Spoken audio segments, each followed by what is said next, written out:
SOP yang ketat lah sebelum kita entry. So kalau satu SOP tak ikut, kita tak ada entry. Kalau kita tak pasti dan tak tahu kenapa dia fail, mungkin kita tak perlu ubah apa-apa untuk kita punya sistem, sebab ini adalah salah satu daripada cara untuk kita trade lah. So maybe kita akan loss dalam 70-60%, tapi selepas tu mungkin ada reward yang boleh cover kita punya loss.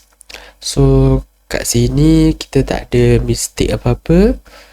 Mungkin kita tak ada mistake atau kita tak jumpa lagi.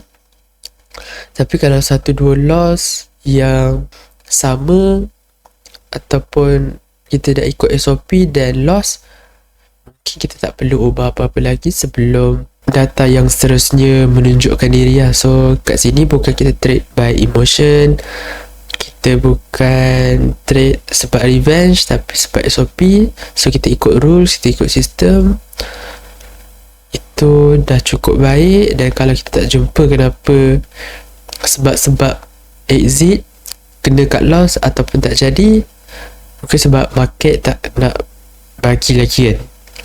So trading is a probability game.